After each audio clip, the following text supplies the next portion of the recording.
Before I introduce the next reader, I'm going to read another brief poem. Now, America is a very optimistic country. We like to pull ourselves up by our bootstraps, buckle down. We're very optimistic. We have a frontier. We're always smiling. We're always happy. A very exceptional country, and people feel very good about it. This poem is called The Fixed Grin. The hubris of this is that if you smile all the time, you might not be able to break that smile and show other emotions. This is called The Fixed Grin. He was the man with the fixed grin. Like a noun, couldn't sigh, couldn't frown, or look sad. Man with the fixed grin always looked glad. In cast, mouth ground fast, in a grin, couldn't begin to curve his mouth, pull up or down or straight, a grinning plate. Tried to pull his lips to down to frown like others, but break a plate or pate, could only grin. Aghast, mouth ground fast, pull lips, curve mouth, break chin, thought the man with the fixed grin. Fixed grin. Thank you. Okay, the next reader in our Anti-Tea Coffee House Poetry Collective reading is Maria Gregorio. Now, Maria is an active member of the Women of Color's Color Writers Workshop. She is a published poet who has read in major venues in New York City area, such as Cornelia St Cafe, Bowery Poetry Club, Jujamukti Tea Lounge, and the Yippie Museum Cafe. She has been featured at Cat George's Son of Pony poetry series at Cornelia Street Cafe, and I've heard her read at Cornelia Street and asked her to join our collective. I'm very honored to present Maria Gregorio, our next reader, and thank you for participating in our poetry reading. Yay!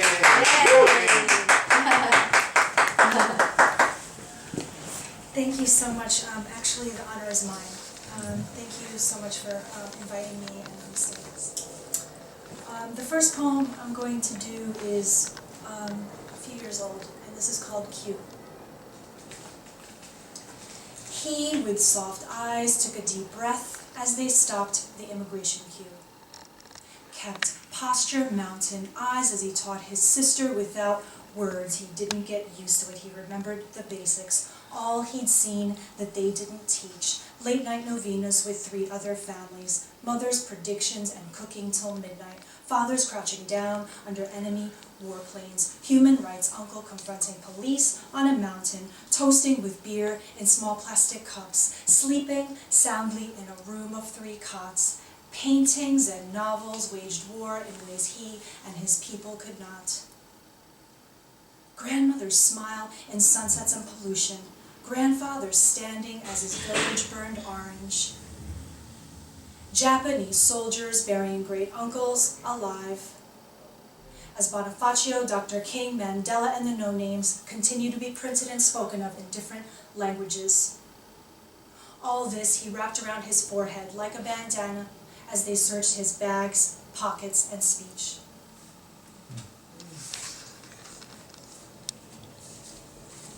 This is a new one I wrote very recently, and it's called From the Women. We weep rain, weep tendrils and conundrums, catch your sorrow in the net of pillowcases and rest your nightmare on our palms. We care for the wells, hold nights in a chest contraction, inside a shrill, the flames familiar. We suffocate in the expanse of a colorless landscape after you have forgotten what you've seen. Now, under the close of the first moon at dusk, there is a delay in the sky's retribution. The predator is on a steel course, mines detonated by their signature, a larger audience. They heard me. Their silence told me so, and the liar's poison carrying on in a drunk aging man. He heard me. His fury told me so, a white peninsula of privilege and intoxicants threatened by the leaf's resistance. We hold endless nights of endurance in our words, bolted together with the roots of a tree. Numbers off the page, an unflinching glare. His ideas crumple up, cower behind a bulldozer, screams. Wait, look. He stitches dying pieces together, all, and calls it living. The stench trickling over is at your feet. Pay attention. In this passageway, the coals are wrapped in paper, paint, and cords in our throats. Our religion is called fact. We have people on motorboats counting each mistake. Movements. They even hide you inside ink. The luster of your reflection turns them to want of fullness, reminds them of the echoing space in their sheds of cowardice. They lock their windows, you stop them from sleeping, turn the heads of their women, draw the attention of their sons, escalate their madness with an image or word, a simple drumbeat guitar. They would stop the breeze if they could, to stop your exposing of everything that is. The truth drives daggers through your sun. Your mind has shaken their foundation to its knees, and they have nothing to use but guns.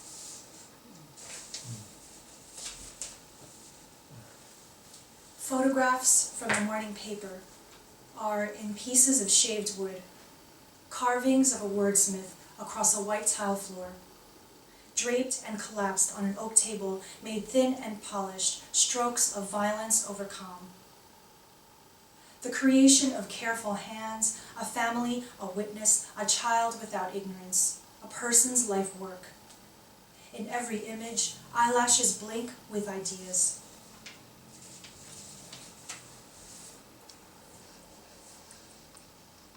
This is Migrant.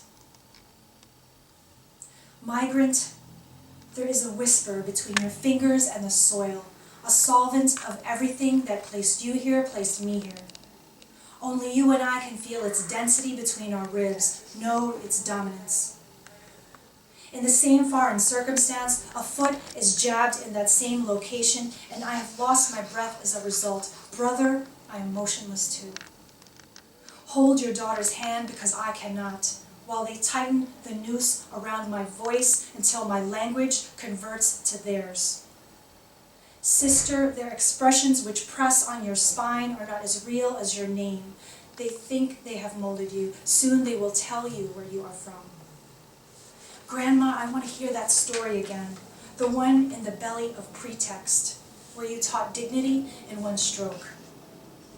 Migrant, heed the echoes winter on your feet.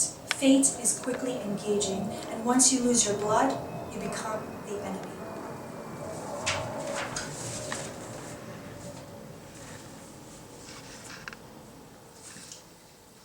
This is a flyer for life. There is a prayer station with white letters on red in front of the Supreme Court building, above cracked pavement tiles in downtown Brooklyn. There is a sky that tells its truth. A man holds it as if it were his. A woman follows him. A woman becomes people. They spread laws.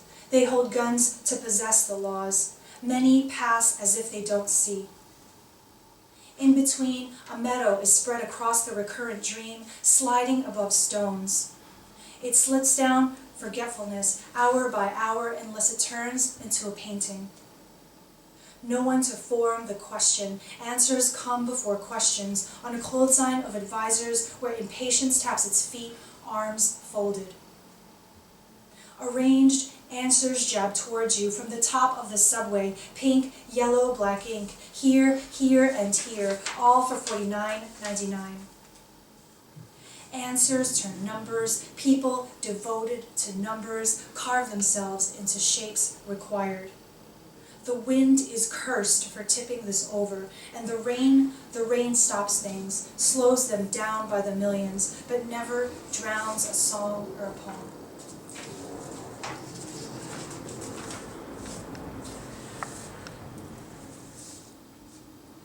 Memorial Day. Yesterday is spilling into the morning dew, darkening its leaves with the edges of a sentence. The sentence of a halo wrapped in barbed wire in the gaze of steel-cut eyes. I spoke from a cell block smaller than one's throat, with a flag waved over the corpses of families. And you, from the number of stripes you earned. Pardon my untamed voice, my ears have heard too much. Pardon my wintry look, my eyes have kept too much. Pardon the silence, tired of the argument. Pardon the people, you stand in their path. Pardon the willow, it's tending to tears. Pardon the sky, it has its own will. Pardon the bird, it needs more space. Pardon your laws, they imprison our child. Pardon the poems, they will ignite.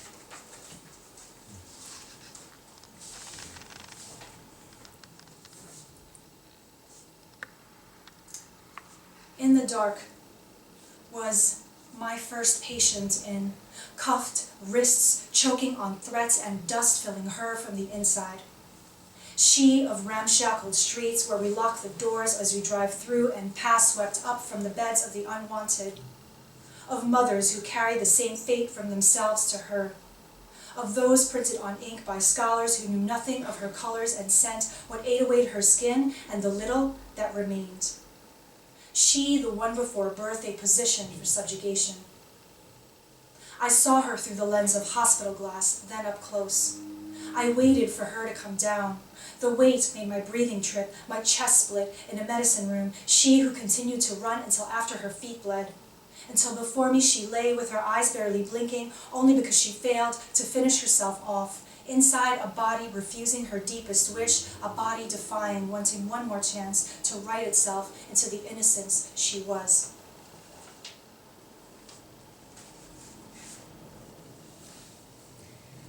This is a poem in progress, so it doesn't have a title yet. Some days the page is rough. Its gravel pieces stick to my wrists and forehead, clog my throat as I collect layers under a graying sky. Or an ocean of sharks tracing their fins up and down, the muse's reflection. In turquoise, the canopy for which my eyes lay still on a veined street where I bleed black ink.